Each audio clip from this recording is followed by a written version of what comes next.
नमस्कार शेतकरी मित्रांनो, आज पुन्हा एकदा पावसाचं आगमन झालेलं आहे। सर्व शेतकरी बांधवांकरिता अतिशय आनंदाची बातमी आहे। पुण्यामध्ये जवळपास 2 तासापेक्षा जास्त वेळेपासून अतिशय जोरदार पावसाची सुरुवात झालेली आहे।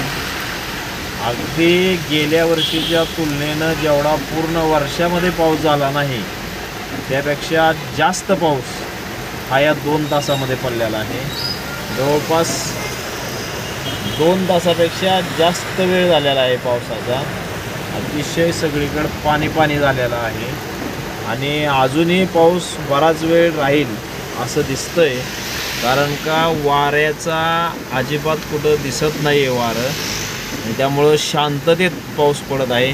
आपण पाहू शकता झाडसुद्धा कुठं हललेलं दिसत नाही आहे, त्याच्यामुळं ढग पुढं जाण्याचा काही प्रश्न येत नाही। त्यामुळं जागेलाच पाऊस बऱ्याच वेळ राहणार आहे। हडपसर, मुंडवा, पुणे कॉन्टोमेंट वगैरे या परिसरामध्ये मोठ्या प्रमाणात पावसाचं आगमन झालेलं आहे आणि शेतकरी बांधवांसाठी अतिशय आनंदाची बातमी आहे।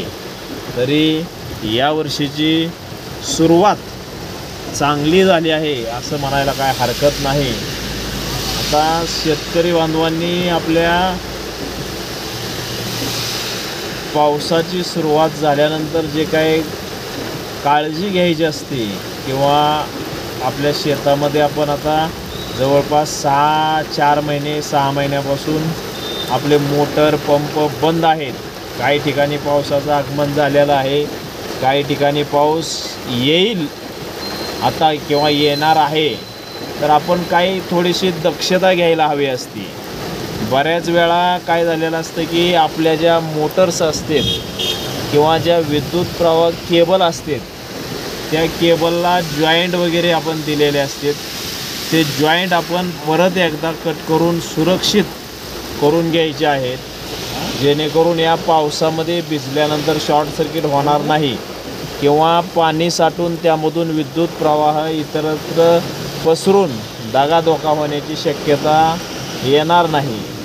ही एक सर्व शेतकरी बांधवांनी दक्षता घ्यावी। आणि दुसरी गोष्ट म्हणजे ज्या ठिकाणी आपले पॅनल बॉक्स असतात, थोडक्यात आपण त्याला PT म्हणतो, मोटर चालू करण्याचे स्टार्टर किटकॅट लावलेले जे असते, त्या बऱ्याच पेट्यांना शेतकरी बांधवांच्या झाकणं म्हणजे दरवाजे नाही आहे। नसेल तरी काही प्रॉब्लेम नाही आहे, परंतु बऱ्याच वेळा काय होतं की अशामध्ये शॉर्ट सर्किट होण्याचा चान्सेस जास्त असतो। त्यामुळं ज्यावेळेस आपल्याला ती आवश्यकता असेल, गरजेचे असेल, त्यावेळेसच आपण त्या सप्लाय चालू ठेवावा, अन्यथा आपण त्याचे फ्यूज काढून सप्लाय विद्युत पुरवठा बंद करावा, जेणेकरून त्या ठिकाणी शॉर्ट सर्किट होण्याचं किंवा स्टार्टर किंवा आपले ॲटो स्विच वगैरे असतील या ठिकाणी पॅनल बॉक्समध्ये आग लागण्याचा प्रकार होणार नाही आणि आपलं नुकसान होणार नाही।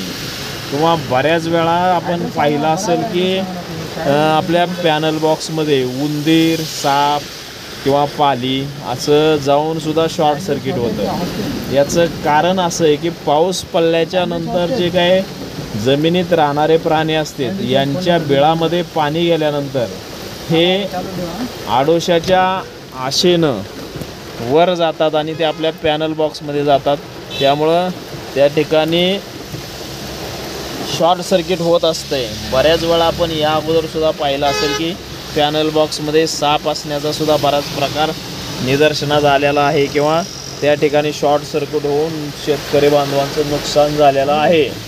तरी सर्व शेतकरी बांधवांनी आपण पॅनलचा विद्युत पुरवठा बंद करून ठेवावा, म्हणजेच किटकॅट फ्यूज काढून ठेवावे, म्हणजे कुठल्याही जीवाला धोका होणार नाही। भले जरी त्या ठिकाणी उंदीर, साप आला तर तो पाऊस थांबल्याच्या नंतर परत निघून जाईल, त्याला शॉक लागून मरणार नाही किंवा आपलंही नुकसान होणार नाही।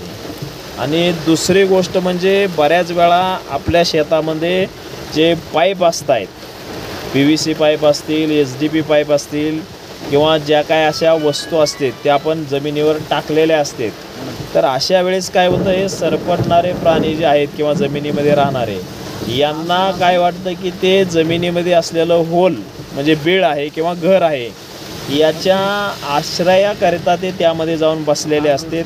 आपण त्या ठिकाणी घाई गडबडीमध्ये ते पाईप उचलत असतो आणि त्याच्यामध्ये कदाचित साप असण्याची सुद्धा शक्यता नाकारता येत नाही.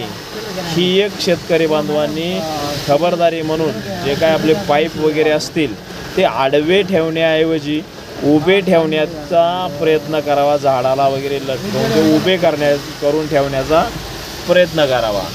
दुसरी गोष्ट म्हणजे पाईप उभे करण्याचा दुसरा एक फायदा म्हणजे असा आहे की ते उभे असल्या कारणानं त्याला ऊन हे जास्त प्रमाणात लागत नाही आणि त्याची लाईफ म्हणजे टिकवण क्षमता वाढते, उन्हामध्ये जास्त तळत नाही आहेत. तर ही एक खबरदारी शेतकरी बांधवांनी घ्यायची आहे. त्यामध्ये आपण पाठीमागे एक व्हिडिओ दिला होता की आपण विजा चमकत असताना वगैरे बाहेर थांबू नये अवकाळी पावसासंदर्भातला. तोही व्हिडिओ सर्व शेतकरी बांधवांनी पाहावा. त्यामध्ये आपलं स्वतःचं रक्षण कसं करायचं या संदर्भात आपण सांगितलेलं आहे. जसं की म्हणलं जातं सर सलामत तर पगडी पचास, म्हणजेच आपण व्यवस्थित असणं पहिलं गरजेचं आहे. म्हणून सर्व शेतकरी बांधवांना विनंती आहे, पावसाचं वातावरण निर्माण झाल्यास किंवा ढग येत आहेत, वारं वादळ येतं आहे असं निदर्शनास आल्यास आपण त्वरित चांगल्या ठिकाणी निवाऱ्याच्या ठिकाणी आश्रय घ्यावा.